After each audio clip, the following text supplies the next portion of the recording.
Hey guys, welcome back to one more episode of An Artist Journey. I am Almu, your host. It's a pleasure to be here with you today, guys.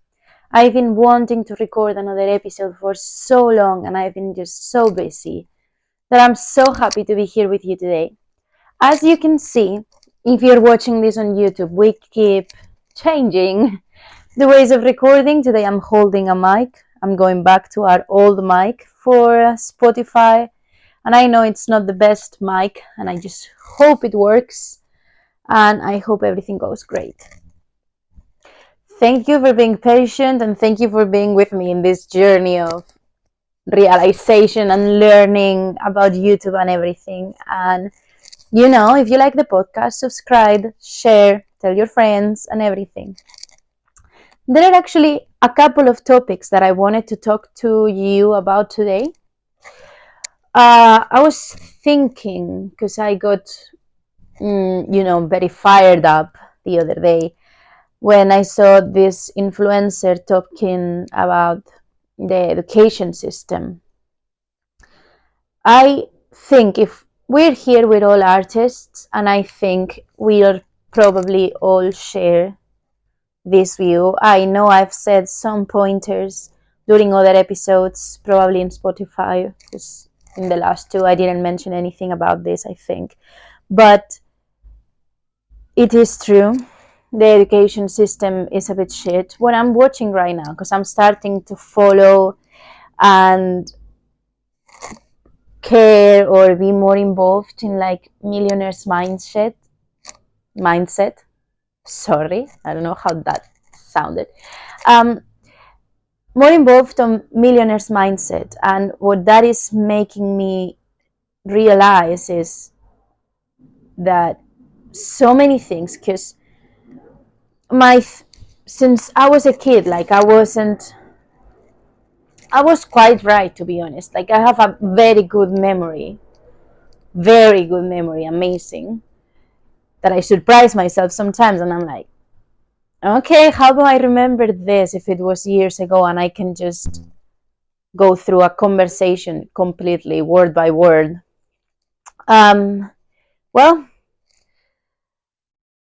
turns out for school that wasn't enough because I wasn't a kid that liked to be sitting down all day. Like I was a creative kid. I liked to move around. I liked to dance. I liked to sing. And I wasn't able to do that when I was at school. So I got bored and I painted. I did things, but it wasn't listening per se. Because, like it's horrendous to just keep a kid or a teenager even just 10 hours in school or whatever. I don't really know how long it is, 7 hours, 8 hours sitting down on a chair with 30 minutes or 1 hour of break. It's not fair. Plus, the education system is just, at least in Spain it was, I was just organized to test your abilities in only one way. And I saw this meme that I don't think it was a meme, let's say like these columns of what is called like in a newspaper, those jokes that aren't jokes, that are more critics. I saw it and it was like a fish, an elephant, a monkey, and I don't know, a cat. And they were like, the education system is this, and they were all expected to climb a tree, and they were all going to be evaluated in their ability to climb a tree. And I think that's very representative of everything. I think creatives are not properly evaluated. I think that messes with our confidence, our self-esteem, and everything, because education is just a reflection of our society and what society thinks. Because I've had my grandfather come to me and said, when we were figuring out a tip or something, he came to me and said, it's fine, you're good for other things, when I had said the right solution. I've been good at math my whole life. You're good for other things. Anyway, don't get me started on that, but it's true. Just people don't actually not care, but consider them important if it's not important for the educational system. I think many people just believe what they are told to believe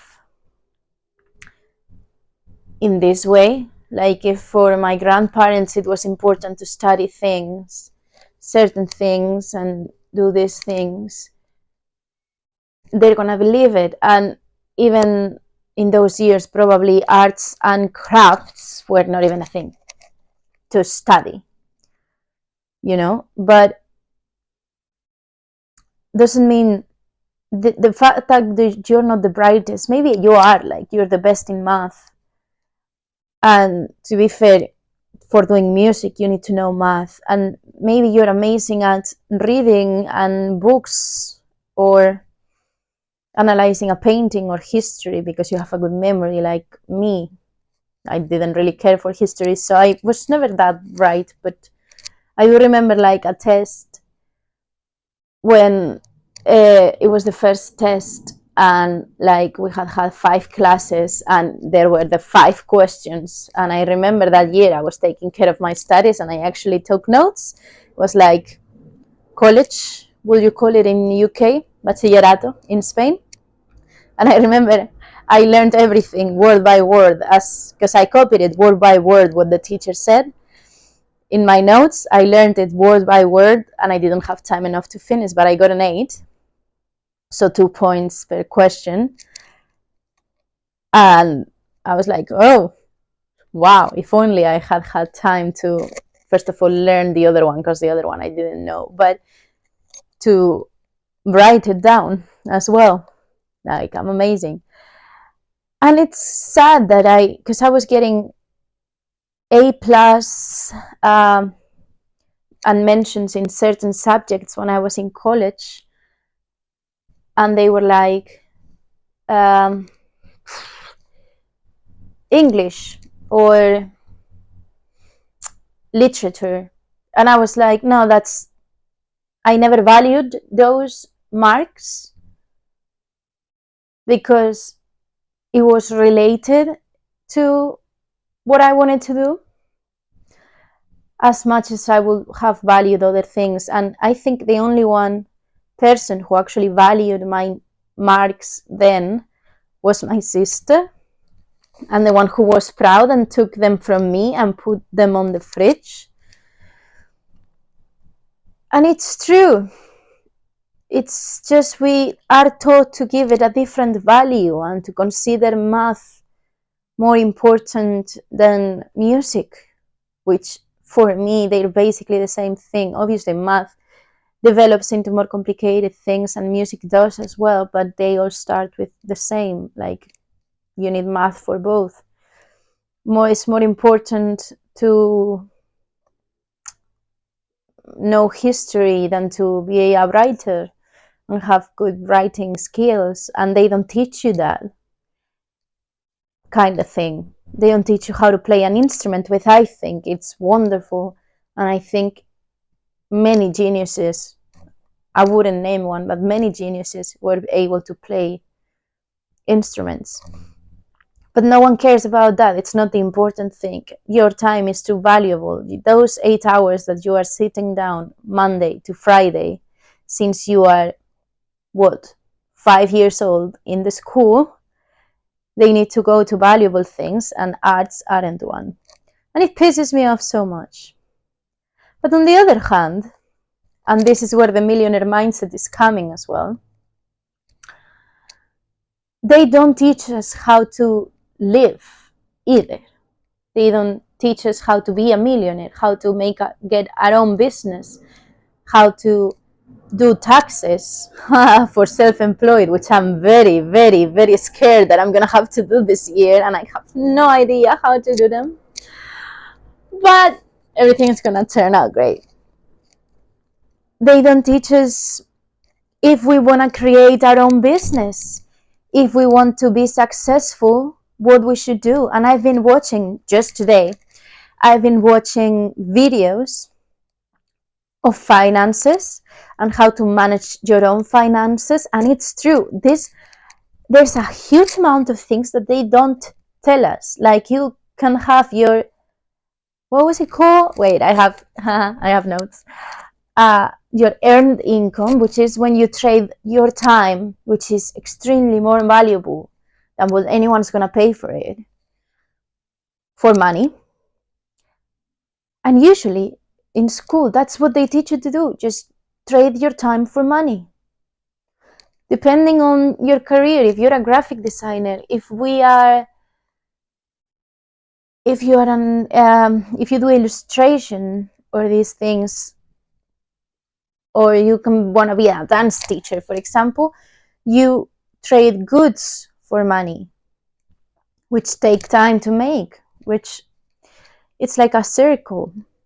They don't teach us, like what I've been learning about, you need passive income. There are like 7 different types of income that you can have. I was like, I'm sorry, what?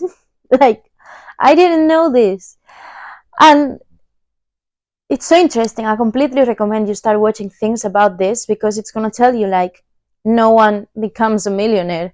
Most of them tell you no one becomes a millionaire, no one becomes rich or financially free by working for someone else.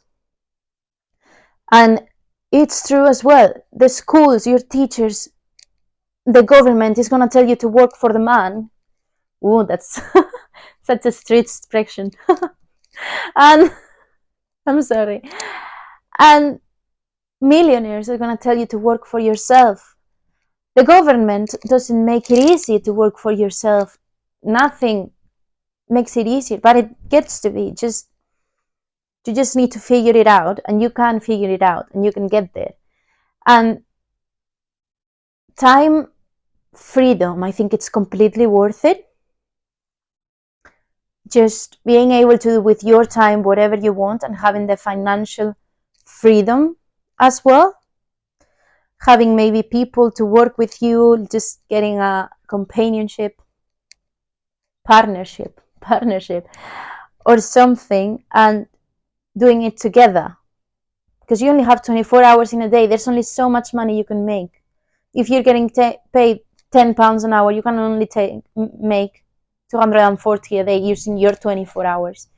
But if it's 2 people, then you have 48 hours in a day that you can be making £10 an hour. You know what I mean? I'm trying to do math, and like, I gave up in that a long time when my grandpa told me I wasn't good for that. But yeah, you get what I mean. You get what I'm saying. It's complicated. Like, just check it out. And I'm gonna use this to say that I'm gonna start my own business, and that's why I've been watching this kind of videos of how to do my finances, investing, all these things. I'm gonna start a coaching business. Let's start with that. I was thinking, for my actors out there, to do a course as well, an online course where you can learn. It was gonna be about character development. Yeah, let's go with development. Like, no, character analysis and text analysis and scene analysis and everything, and where you're gonna learn how to analyze a full character. Yeah, there we go. And sorry, words are not my strength either, because I thought, okay, what am I good at? What can I do? How can I make money? Because I want really need some more freedom. I can't keep on working like 30-40 hours a week every week, because I don't have time to do what I love and what I want. And that's what I'm gonna do. I'm gonna start at least doing these things by myself. I'm thinking about coaching in general, whatever you need. And I'm thinking about, for example, getting some courses going. I have friends that I know are interested in doing this. For example, I have a friend that's kind of an influencer, and I was like, can you, like, would you be willing to teach if I get an online school running and do social media management or things like that? And he was like, yeah, sure, great. So I think I'm gonna start that, because I've always said as well, like, I'm orientating myself so much towards my goals right now. I've always said that arts right now are a bit elitist. I think this has to do with the fact that education doesn't value them, so the people that value them have to pay thousands and thousands and thousands of pounds and euros and dollars to actually be able to be good at it, because it's so limited. And if you're into musical theater like I am, you need acting classes, dancing classes, singing voice reel, singing classes, dancing reel, photo book. You need so many things. They all cost so much money. It's amazing. Like, it's amazing how elitist this thing has become. And it's the same with, for example, going to a show. You need to pay so much to watch a theater, unless you have, like me, you're tricky, you're in the world, you're into this, and you have apps that actually give you like lottery tickets or things like that. It's so expensive, concerts, everything. And it's just not fair. So, yeah, I wanted to create, this is my like super long-term dream. And yes, I'm gonna say it here for like accountability. You're all my buddies now. I wanted to create a school, like academy, physical academy one day. For now, we're gonna start online, because yeah, but that's accessible to everyone, to get real good quality training from actors, from painters, from illustrationists, writers, dancers, everything, singers, musicians, like what you could find, anything you need as an artist. And even if you don't want to spend your life creating, and you're just a lawyer who wants to improve their creativity, we could do that as well. You could do that here as well. It will be accessible, it will be helping, because I think creativity just helps in every single discipline, let's say, or profession. If you can think outside the box, it kind of just fixes your whole life. Sometimes, okay, but it helps. And just wanted to make that happen and make it worldwide, so that everyone has access to art, good quality and proper trained. So I thought about starting it now. Obviously, right now I want more freedom to be able to train more, to be able to teach more, and to get there. So it's not going to be that accessible. Like, I'm going to try to make it as accessible as possible, but I'm also going to put the value in it that it is. I'm thinking about doing some found me, for some people may be able to just get a course and a half to pay for someone else's half, or something like that. Or there will be promotions and things. But right now, I'm just getting it started. I'm just getting it done. I'm going to see if some of you, I'm going to try it out in some people. If some of you are interested and just want to try it out, I'm also looking for testers, a few testers to give me feedback and see how it goes when I get it done. But soon to be, we got new projects, baby. We're bringing new things. We're making change happen. And I love you all so much. I'm so happy. I'm so excited for this new journey that I'm going to go through. And I've missed you. Please subscribe, say hi in my TikTok or Instagram, which you already know which they are. And thank you so much. Yeah, give it a thumbs up or a plus in Spotify. Yeah. Thank you guys. Love you. Bye.